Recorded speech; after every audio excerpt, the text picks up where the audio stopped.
Hello student, good morning. उम्मीद करती हूँ कि आप लोग ठीक होंगे। तो 12th वालों के लिए हम वीवीआई क्वेश्चन बताऊंगी, यानी वीवीआई बताएंगे कौन सा आने वाला है। तो आप लोग को तो डर लगता होगा, लेकिन डरने की बात नहीं है। आप लोग की दीदी आ चुकी है, ठीक है। तो आप लोग ध्यान से पढ़िए। तो देखिए भाई और बहनों, सबसे पहले जानेंगे बायोलॉजी। हम क्या पढ़ने आए हैं? बायोलॉजी। तो हम जानेंगे क्या? बायोलॉजी। और ध्यान से पढ़ेंगे, अच्छे से समझ के पढ़ेंगे, क्योंकि बायोलॉजी वाले ना ही थकते हैं और ना ही रुकते हैं। तो हम क्यों रुके क्या? तो देखिए बायोलॉजी जो होता है, 12th का 5 यूनिट होता है। कितने यूनिट में है चैप्टर? 5 यूनिट में बांटा गया है। फर्स्ट में होता है 4, सेकेंड में होता है 3, और थर्ड में कितने होते हैं? 3। फोर्थ में कितना होता है? 2 चैप्टर होता है। और 5 में कितना होता है? 4 चैप्टर होता है। यानी हम जानेंगे तो फर्स्ट और लास्ट में कितना है? 4 चैप्टर है। तो देखिए सबसे पहला यूनिट हम देंगे। सबसे फर्स्ट यूनिट है रिप्रोडक्शन। क्या है? रिप्रोडक्शन, यानी जानेंगे तो जनन या प्रजनन, ठीक है। दोनों एक ही होता है। तो फर्स्ट यूनिट में 4 चैप्टर कौन कौन है वो कोई बताइएगा। तो देखिए फर्स्ट यूनिट का पहला चैप्टर है जीवों में जनन। क्या है? जीवों में जनन। और दूसरा है पुष्पीय पादपों में लैंगिक जनन। पुष्पीय पादपों में लैंगिक जनन, ओके। और तीसरा है मानव जनन। मानव जनन। चौथा है जनन स्वास्थ्य। क्या है? जनन स्वास्थ्य, ओके। तो आप लोग यहाँ तक समझ गए। कितने चैप्टर है? पहला जीवों में जनन, पुष्पीय पादपों में लैंगिक जनन, मानव जनन और जनन स्वास्थ्य। तो फर्स्ट यूनिट का फर्स्ट चैप्टर का पहला टॉपिक हम लोग पढ़ेंगे, यानी फर्स्ट यूनिट का पहला चैप्टर का फर्स्ट टॉपिक पढ़ेंगे, जीवन अवधि या जीवन काल। क्या पढ़ेंगे? जीवन अवधि, जीवन अवधि या जीवन काल। जीवन अवधि या जीवन काल, लाइफ स्पेन, इंग्लिश में बोलेंगे लाइफ स्पेन। अब हम जानते हैं जीवन अवधि या जीवन काल। जैसे देखिए भाई और बहनों, किसी का जन्म हुआ और उसकी मृत्यु हो गई, उसके बीच जो समय लगा उसी को हम बोलते हैं जीवन काल या जीवन अवधि। यानी जितने भी सारे जीव हैं सबका सीमित समय, यानी सबका जीवन अवधि एक होता है। कितने दिन का होता है वो मैं आपको बताऊंगी। तो जैसे देखिए किसी का जन्म हुआ और उसकी मृत्यु हो गई, इसके बीच जो समय लगा उसको बोलते हैं प्राकृतिक मृत्यु। प्राकृतिक मृत्यु। जैसे देखिए किसी का जन्म 1950 में हुआ और किसी की मृत्यु 2020 में हो गई, उसकी मृत्यु। तो उसके बीच जो समय लगा उसी को हम बोलते हैं जीवन काल या जीवन अवधि, ठीक है। तो जैसे देखिए हम क्या लिखेंगे वैसे लिखेंगे। जीवों के जन्म, जीवों के जन्म से प्राकृतिक मृत्यु, जीवों के जन्म से प्राकृतिक मृत्यु के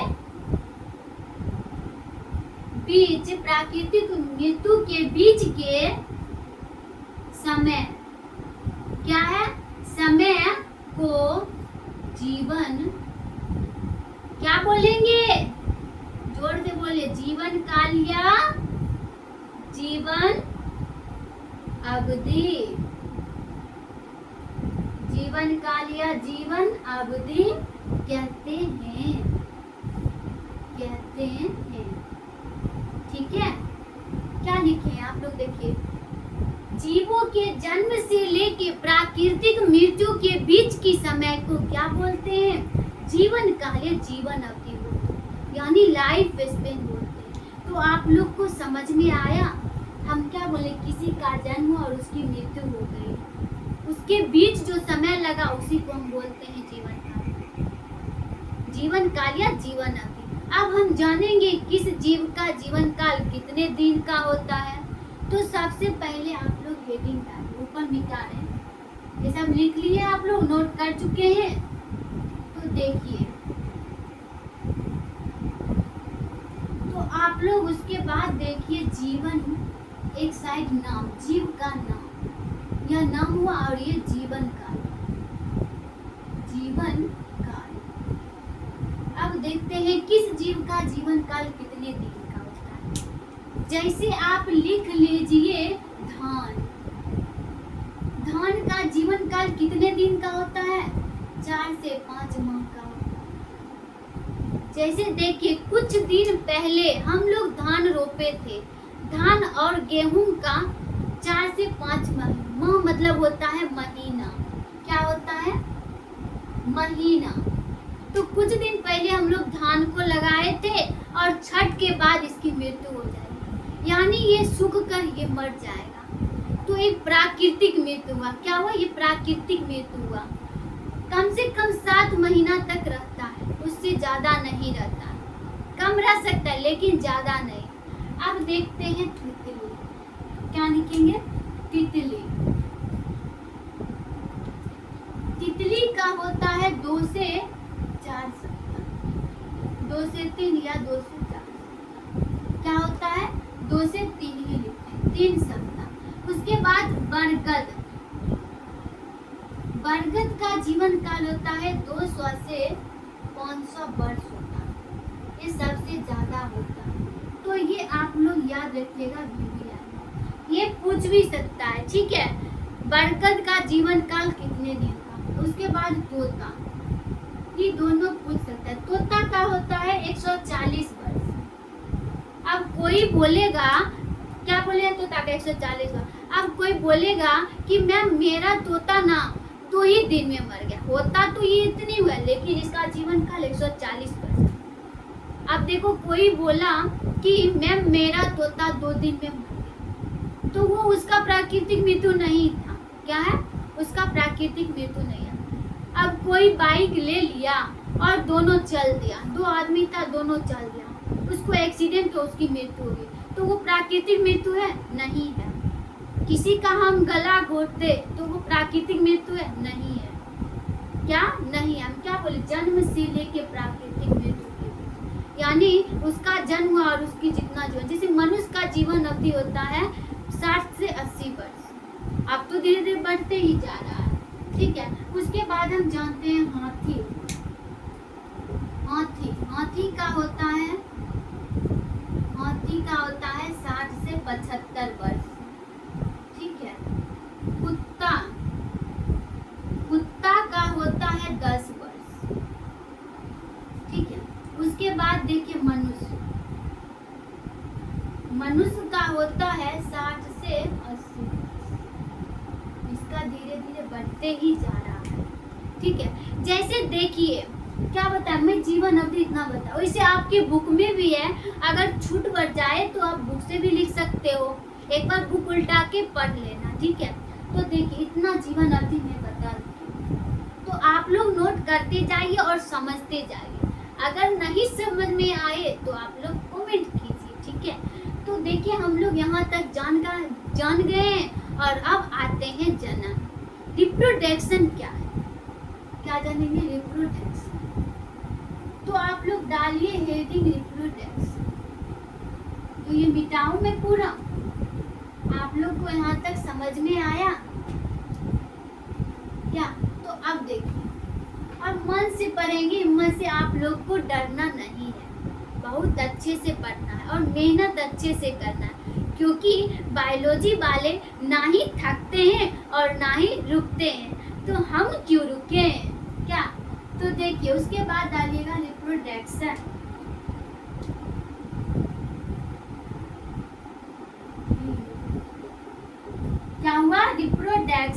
जनन, ठीक है। तो अब देखिए ये जनन क्या, वैसा जीव जो अपने जैसे नई संतति का निर्माण करता है, तो उसे हम क्या बोलते हैं, जनन या प्रजनन कहते हैं। जैसे देखिए मनुष्य किसका जन्म देगा, मनुष्य का ही ना जन्म देगा। जैसे मेरे मम्मी पापा किसका जन्म दिए, हम लोग का दिए। कुत्ता बिल्ली का जन्म दे सकता है, मनुष्य का जन्म दे सकता है, नहीं ना। तो जैसा जो जनक है वैसा संतति का निर्माण देगा, ठीक है। जैसा जो जीव है वैसा ही ना जन्म देगा। बकरी किसका जन्म देगा, बकरी का। मनुष्य का। कुत्ता का। हाथी का देगा, ठीक है ना। तो यहाँ तक समझ में आया। तो आप लोग नोट कीजिए, वैसा जीव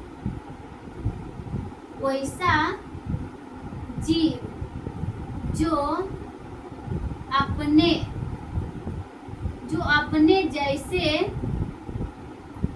नई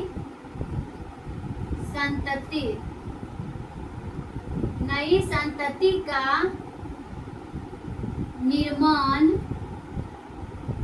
करता है, तो उसे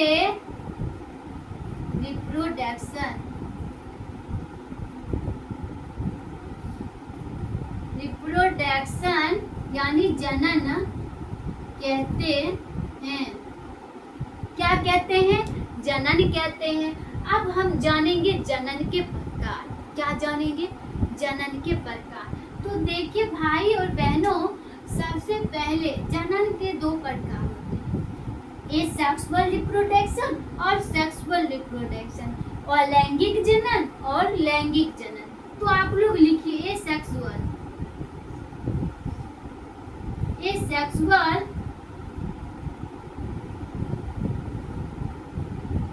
रिप्रोडक्शन, सेक्सुअल रिप्रोडक्शन।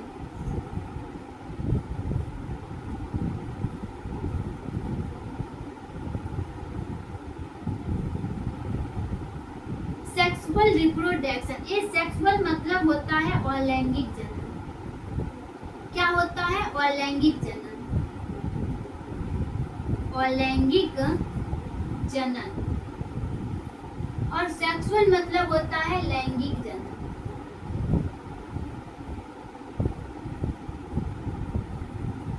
तो भाई और बहनों, तो यहाँ तक आप लोग को समझ में आया।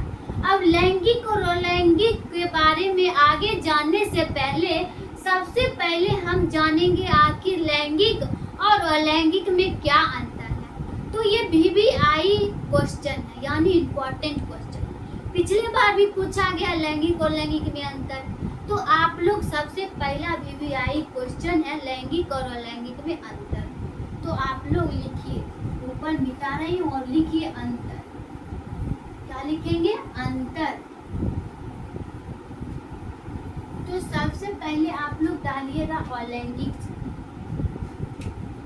क्या डालेंगे, अलैंगिक।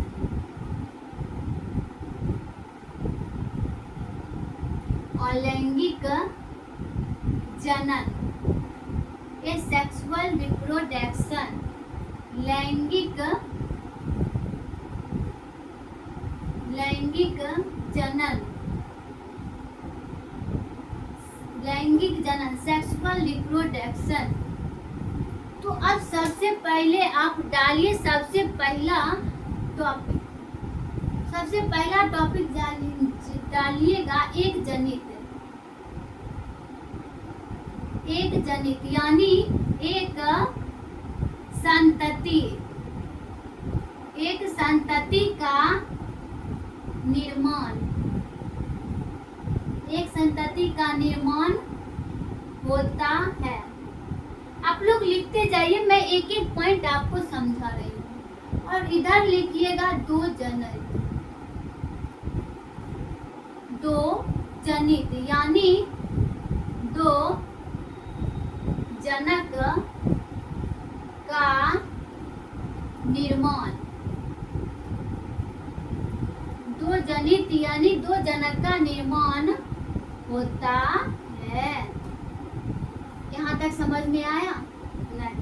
तो सबसे पहले इस टॉपिक का मतलब समझिए। एक जनित यानी एक जीव से संतति का निर्माण होता है और इसमें दो जनक से संतति का निर्माण होता है। तो आप लोग पढ़िएगा लिखिएगा, नहीं तो आप लोग एक जनक में जाइए। कौन तुमसे शादी करेगा? कौन करेगा बताओ? और पढ़ लिख के नौकरी चाकरी लीजिएगा तो आप दो जनित यानी दो जनक से संतति का निर्माण करेंगे, यानी आप लोग जनन कीजिएगा, यानी जनन कर सकते हैं। ठीक है, जब दो जनक मिलेगा तभी तो जनन होगा। एक जनक से जनन का निर्माण नहीं होता। वो सिर्फ ये जो एक जनक है इसमें आता है ईस्ट, हाइड्रा, अमीबा, तो ये टूट कर दो जनक बनाता है। जैसे एक से दो बना, दो से चार बना, चार से 6, ये टूटते रहता है। ठीक है, ये जो होता है फोटो। तो अगला पॉइंट लिखिए, इसमें युग्मक का निर्माण नहीं होता है। इसमें युग्मक, दूसरा पॉइंट लिखिएगा, युग्मक का निर्माण नहीं होता है। किसमें नहीं होता है? अलैंगिक जनन में। और लैंगिक जनन में युग्मक का निर्माण होता है। युग्मक का निर्माण होता है। तो आप लोग देखिए, इसमें युग्मक का निर्माण नहीं होता है, सच में नहीं होता है। हम क्या बोले, ये टूट के जनक बनाता है, यानी एक ही जनक है और उससे जैसे देखिए एक जनक है ये अमीबा, ये दो भाग में टूटा तो फिर दो, जैसे ये टूटा तो कितने भागों में होता है? दो बटा। फिर ये टूटेगा तो ये दो भागों में बटेगा, ये टूटेगा तो ये दो भागों में टूटेगा, टूटते जाता है। ठीक है, ये क्या होता है? टूटते जाता है, 2 से 4, 4 से 6 होते जाता है, यानी इसमें जनन नहीं होता है। लेकिन इसमें लैंगिक में युग्मक का निर्माण होता है, यानी जब एक नर और मादा जब दोनों आपस में संलयन करेगा तो युग्मक का निर्माण होगा ही होगा, नई संतति का निर्माण होगा और उसका हैप्पी बर्थडे चालू हो जाएगा, यानी स्टार्ट हो जाएगा। तो अब अगला पॉइंट देखिएगा, इसमें निषेचन नहीं होता है। निषेचन, अलैंगिक में निषेचन नहीं होता है, लेकिन लैंगिक में निषेचन होता है। लैंगिक में निषेचन होता है। तो देखिए आप लोग इसमें क्या लिखे हैं, इसमें निषेचन नहीं होता, सच में नहीं होता है, लेकिन लैंगिक में निषेचन होता है भाई, क्योंकि सारा तो क्रिया निषेचन पे ही आके रुकता है। फलदान से लेके जैसे हो गया हल्दी, मेहंदी, बारात, मरबा, उसके बाद क्या हुआ, जन हुआ, ये सब क्या हुआ, ये सब जाके निषेचन पे ही रुकता है। ठीक है, तो इसमें निषेचन होता है। अब इसमें लिखेंगे यह सरल, सरल तथा तेज, तेज होता है। मैं समझा रही हूँ, आप लोग को टेंशन लेने की बात नहीं है। कैसे ये सरल हुआ, उसके बाद ये देखिए, ये लैंगिक होता है जटिल, जटिल तथा धीमा, जटिल तथा धीमा होता है। तो आप लोग देखिए ये कैसा होता है, सरल तथा तेज होता है। जैसे देखो, इसको बनने में कोई टाइम नहीं लगता है, कोई टाइम नहीं लगता, ये तुरंत दो बने, 1 से 2 बनेगा, 2 से 4 बनेगा, 4 से ये टूटते जाएगा और बनते जाएगा।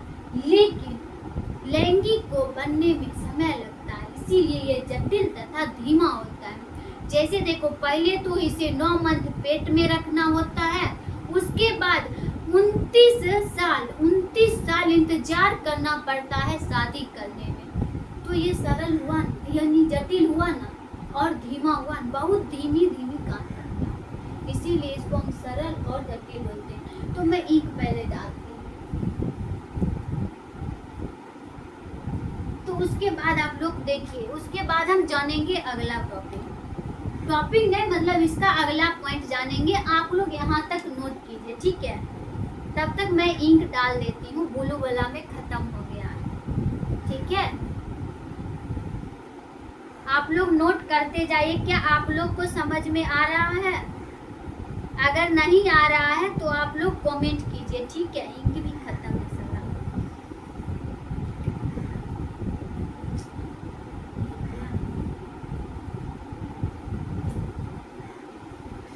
तो आप लोग लिखते जाइए और समझते जाइए। क्या आप लोग नोट कर चुके हैं? मैं आगे बताऊं क्या? नोट हो चुका है? टेंशन लेने की बात नहीं है भाई और बहनों, मैं बार बार आपको कह रही हूँ, आप लोग मेहनत करते रहिए, ठीक है। तो अगला पॉइंट लिखिएगा, इसमें अगला पॉइंट लिखिएगा। अब देखिए इसमें लिखेंगे अगला पॉइंट क्या है, अलैंगिक जनन। इसमें भिन्नता, अलैंगिक जनन में भिन्नता नहीं पाई जाती है, नहीं पाई जाती है, लेकिन लैंगिक में भिन्नता पाई जाती है, भिन्नता पाई जाती है। अब देखिए कैसे भिन्नता पाई जाती है। जैसे देखिए भिन्नता मतलब क्या होता है, जैसा अमीबा रहेगा वैसा ही ना उसका संतान रहेगा, जैसा हाइड्रा रहेगा वैसा ही उसका संतान रहेगा, तो इसमें कोई बदलाव नहीं होता। लेकिन लैंगिक में बदलाव होता है, इसमें भिन्नता पाई जाती है। जैसे देखिए पिताजी अलग है, माता अलग है, यानी पापा अलग है और मम्मी अलग है, उसका संतान भी अलग है कि नहीं? जुड़वा को छोड़िए, एग्जैक्ट बोलते हैं।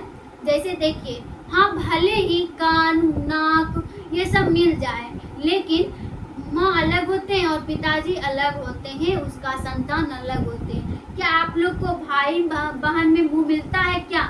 नहीं ना, अलग होता है ना, कुछ भानु मिलते हैं लेकिन पूरा नहीं मिलता है, ठीक है। तो इसी को हम बोलते हैं भिन्नता पाई जाती है। तो अब आप लोग लिखिएगा,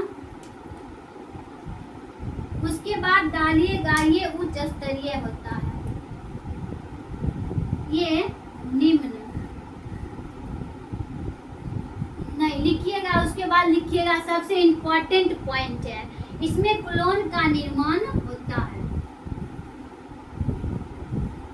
क्लोन का निर्माण क्या लिखेंगे? क्लोन का निर्माण होता है किसमें?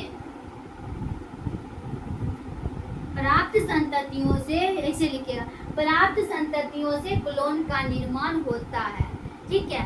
उसके बाद आप लोग लिखिएगा अगला प्राप्त संततियों। जैसे देखो सबसे अगला टॉपिक जो होगा वीवीआई वो रहेगा क्लोन। क्या रहेगा? क्लोन। इसीलिए आप लोग को जानना है सबसे पहले क्लोन। तो देखिए ये जो क्लोन होता है ये अकारकीय तथा आनुवांशिक रूप से, मैं अगला टॉपिक में आप लोग को बताऊंगी, अकारकीय तथा आनुवांशिक रूप से अपने जनक के समान, यानी क्लोन जो होता है वो अपने जनक के समान होता है और इसमें क्लोन का निर्माण नहीं होता है, क्लोन का निर्माण नहीं होता है, ठीक है। क्या बताएं? इसमें क्लोन का निर्माण होता है, इसमें क्लोन का निर्माण नहीं होता। तो अब अगला टॉपिक जो है वो है क्लोन। क्लोन पूछा जाता है, इसीलिए आप लोग अच्छे से पढ़िए। तो मैं इसे मिटाऊं और मैं अच्छे से आपको क्लोन बताती हूँ, ठीक है। तो ऊपर मैं मिटा रही हूँ, आप लोग नोट कर चुके हैं, ये याद कर लीजिएगा, ठीक है। अगला डालिए क्लोन। क्या डालेंगे? क्लोन।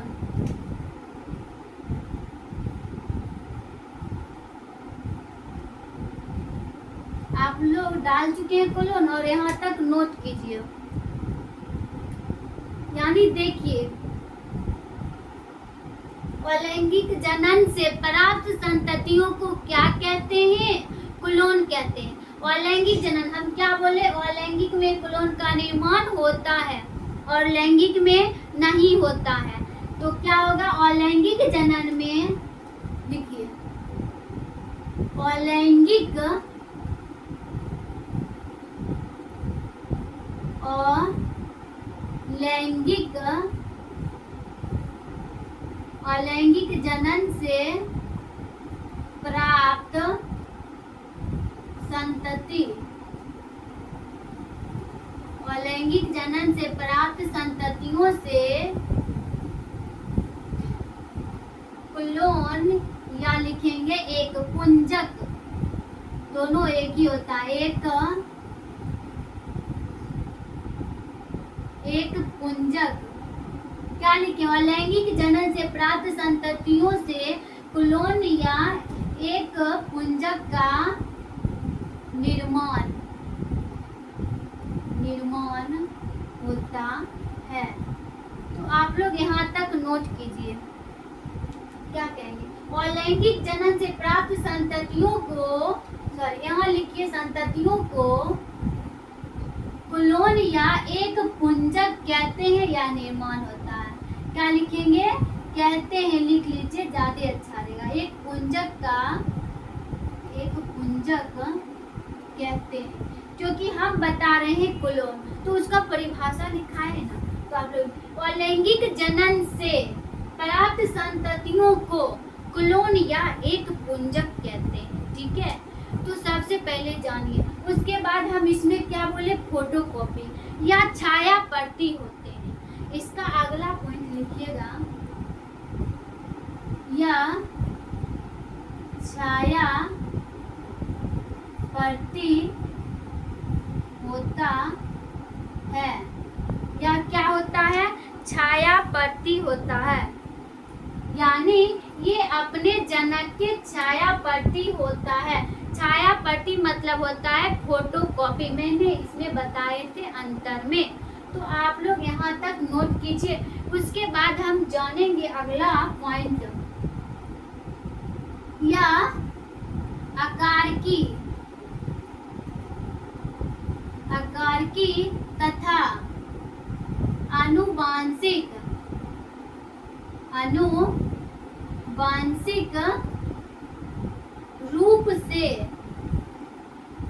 रूप से अपने जनक के समान होते हैं, ठीक है। यहाँ लिखिएगा VVI। तो देखिए हमने क्या बताया? अलैंगिक जनन से प्राप्त संततियों को क्लोन या एक पुंजक कहते हैं, एक पॉइंट। दूसरा है, या जनक के छाया प्रति होते हैं। क्या होगा? या जनक के छाया प्रति होता है, यानी फोटोकॉपी। उसके बाद या आकारकीय तथा आनुवांशिक रूप से अपने जनक के समान, यानी उसका शरीर भी सेम वैसा ही होगा और उसका जीन भी सेम वैसा ही होगा। जैसे DNA और RNA दोनों सेम ही होगा। तो क्या लिखें?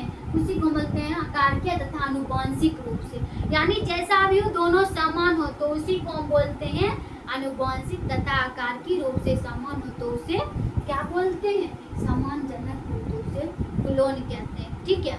तो आप लोग को यहाँ तक समझ में आ गया है। तो मैं अगले क्लास में जानूंगी अलैंगिक जनन के प्रकार। क्या जानेंगे? अलैंगिक जनन के प्रकार। तो आज मैं 2 VVI बताऊं, आप लोग को अच्छे से याद कर लीजिएगा आप लोग उसे, ठीक है, और अच्छे से पढ़ लीजिएगा। ओके, आज का क्लास मैं यही ड्रॉप करती हूँ और आप लोग मेरा वीडियो शेयर कीजिए। आप लोग को समझ में आए तो आप लोग कमेंट कीजिए और ना समझ आए तब पर भी आप कमेंट कीजिए। ओके, तो आज की क्लास यही, बाय बाय, चलते हैं।